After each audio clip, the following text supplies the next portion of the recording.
इस वीडियो में हम दो टॉपिक डिस्कस करेंगे अपने सिटपी grade A grade B exam के। तो वैसे दोनों टॉपिक अनरिलेटेड है पर छोटे हैं, इसलिए मैंने एक ही वीडियो में बना दिए हैं। फर्स्ट अपना है टाइप ऑफ बिल्स और सेकंड है अपना type of import export credit. तो सबसे पहले हम पढ़ते हैं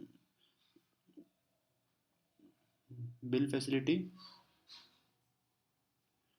तो बिल्स क्या होते हैं, जो बिल फैसिलिटी क्या होती है, credit against bills drawn by there buyers. जो बायर्स होते हैं, अगर वो अपने जो फिर को बायर्स ने कोई सामान खरीदा तो उसको बिल्स मिलेगा जिसका उनको पेमेंट करना होगा, तो उसके अगेंस्ट वो क्रेडिट ले सकते हैं। तो वो दो टाइप के होते हैं, एक तो क्लीन और दूसरा डॉक्यूमेंट्री बिल्स। तो जो बिल होते हैं वो भी दो तरह के होते हैं, क्लीन बिल और डॉक्यूमेंट्री बिल। तो क्लीन बिल क्या होता है, आपको ये पढ़ना है क्लीन क्या होता है, डॉक्यूमेंट्री क्या होता है। क्लीन बिल्स वो होते हैं when documents of title of goods such as RR, MTR, bill of landing, delivery are not enclosed with the bill. Example check, DD, ये सब।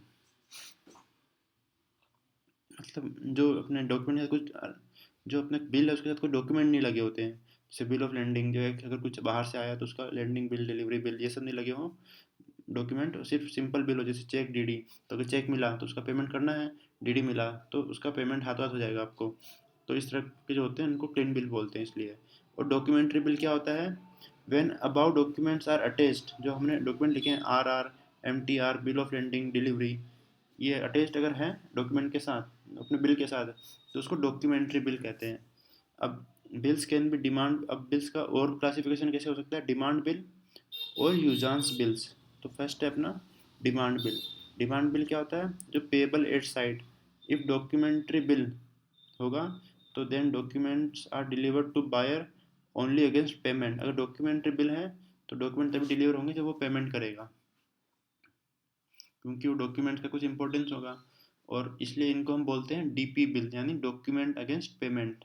तो ये पूछता है कि डॉक्यूमेंट अगेंस्ट पेमेंट किस टाइप का बिल है, तो डिमांड बिल है, यूजांस बिल नहीं है। अब यूजांस बिल क्या होता है, जो यूजांस का मतलब कुछ समय यूज़ करने के बाद पेमेंट किया जाए ना, उस तरह समझिए आप। तो यूजांस बिल होता है व्हेन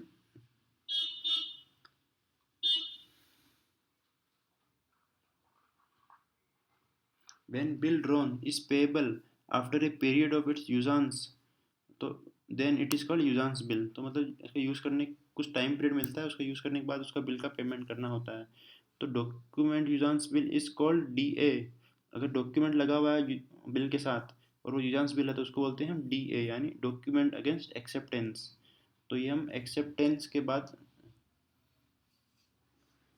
एक्सेप्टेंस पे डॉक्यूमेंट दे देते हैं, एक्सचेंज कर लेते हैं। यहाँ तो पेमेंट का एक्सचेंज होते हैं, यहाँ एक्सेप्टेंस के बाद ही उस डॉक्यूमेंट हम एक्सचेंज कर लेते हैं और फिर पेमेंट बाद में होता है। अब कुछ एक और है, ये इंपॉर्टेंट तो नहीं है फिर भी आप पढ़ लो। चैनल फाइनेंस क्या होता है, एक तो सप्लायर फाइनेंस होता है, एक बायर फाइनेंस होता है। सप्लायर फाइनेंस क्या होता है, जैसे कि MSME बाय फ्रॉम सप्लायर, उसने सप्लायर से लिया तो बैंक जो है सप्लायर के बिहाफ पे MSME को लोन पैसा दे देगा, और जो सप्लायर है उसके बिहाफ पे लोन खोल के MSME को पैसे दे देगा। तो वो हो गया सप्लायर फाइनेंस, क्योंकि बैंक ने सप्लायर को फाइनेंस किया है। एक होता है बायर फाइनेंस। अब बायर कौन होता है, MSME। जो बैंक है वो MSME को इमीडिएटली पे कर देगा, और buyer will pay the bank letter. Example trades platform जो हो गया वो एक बायर फाइनेंस का एग्जांपल है। तो इसमें क्या कि बैंक जो है MSME को पे कर देगा हाथों हाथ, और फिर बायर जो है, मतलब जिसने MSME से सामान खरीदा है, वो बैंक को बाद में पे कर देगा।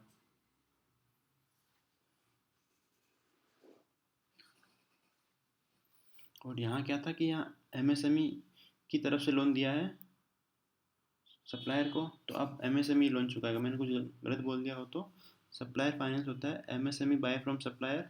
तो MSME के बिहाफ पे अगर बैंक पे करेगा तो वो होगा सप्लायर फाइनेंस। और ये होता है बायर फाइनेंस, जो सेलर है उसके बिहाफ पे बैंक पे करेगा MSME को। अब अपना सेकंड टॉपिक था जो मैंने बताया था आपको, वो है इम्पोर्ट एक्सपोर्ट फाइनेंस। तो इम्पोर्ट एक्सपोर्ट फाइनेंस, जो इम्पोर्ट करते हैं और एक्सपोर्ट करते हैं उनमें जो फाइनेंस होता है उसको बोलते हैं हम, नॉर्मल भाषा में। ये बेसिक है, ये आपका डीप में नहीं है। डीप में और मैं बाद में वीडियो बनाऊंगा अगर ये वीडियो चलता है तो फर्स्ट तो दो टाइप के होते हैं, कि इम्पोर्ट फाइनेंस और एक्सपोर्ट फाइनेंस। तो इम्पोर्ट फाइनेंस में आपको देखना है कि कौन सा होता है। तो इम्पोर्ट फाइनेंस में एक होता है बायर क्रेडिट, और यही सबसे ज़्यादा पॉपुलर होता है इम्पोर्ट फाइनेंस में। तो ये आप आपसे पूछेगा, दो चार ऑप्शन देखेगा कि इनमें से कौन सा इम्पोर्ट फाइनेंस है, तो बायर क्रेडिट जो है इम्पोर्ट फाइनेंस है। का एग्जांपल है। अब it refers to credit availed by importer to import goods by banks abroad, and this is issued usually against LC issued by banks in India or standby LC like a BG। तो कोई buyer है,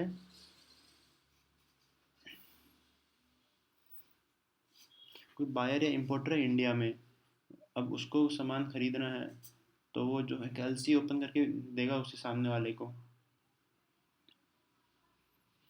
तो उसे ही buyer credit बोलते हैं।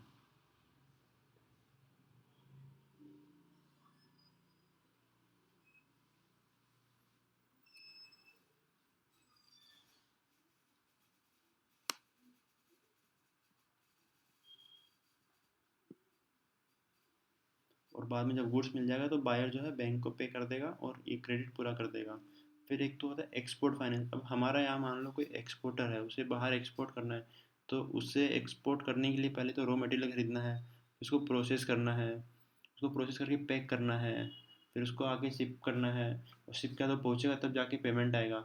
और इतना वो जो है प्रोसेस, वो हो सकता है जो बायर हो उसका, हमारे एक्सपोर्टर का, वो एक बार में पेमेंट न करे, तो उसके लिए जो अमाउंट कम पड़ रहा है उसके लिए वो फाइनेंस ले सकता है। तो दो तरह के होते हैं एक्सपोर्ट फाइनेंस, एक तो प्री शिपमेंट, एक होता है पोस्ट शिपमेंट। प्री शिपमेंट मतलब कि प्री शिपमेंट को हम पैकेजिंग क्रेडिट भी बोलते हैं। ये क्या होता है pre shipment? It include loans to purchase goods for eventual shipment, मतलब अभी हमें गुड्स बनाना है और फिर शिपमेंट करना है, तो इस पूरे प्रोसेस के लिए जो लोन चाहिए वो हम प्री शिपमेंट में गिनते हैं। All the facilities of loan up to shipment stage are considered under pre shipment और पैकेजिंग क्रेडिट। तो मैं माल बना के तैयार करके बेचने तक, वो भेजने तक है शिपमेंट तक जो भी है, वो प्री शिपमेंट में आता है। अब सेकंड है अपना post shipment credit. Post shipment credit क्या होता है? शिपमेंट के बाद जो उसको क्रेडिट चाहिए होता है उसको बोलते हैं पोस्ट शिपमेंट क्रेडिट। ये आफ्टर शिपिंग है। It also include loan against duty drawback allowed by government.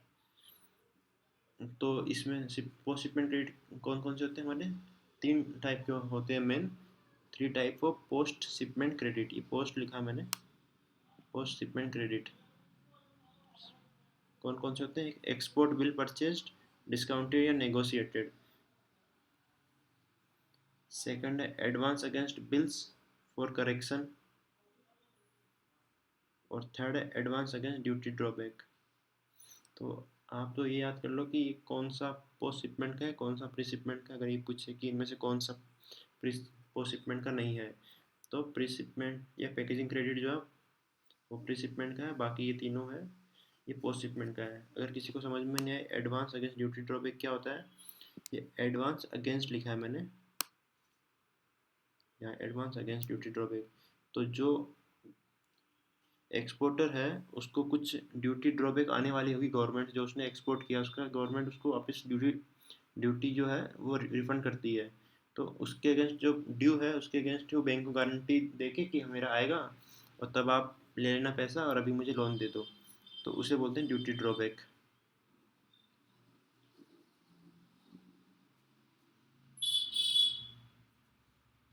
तो ये दो टॉपिक मैंने कवर किए, ये हालांकि अनरिलेटेड है, पर मैंने सोचा एक बार आपको जो कंटेंट है मैं सारा दे दूँ, और फिर कुछ रिक्वायरमेंट हुआ आपको तो मैं उसको रिफाइन करता जाऊँगा। Thank you.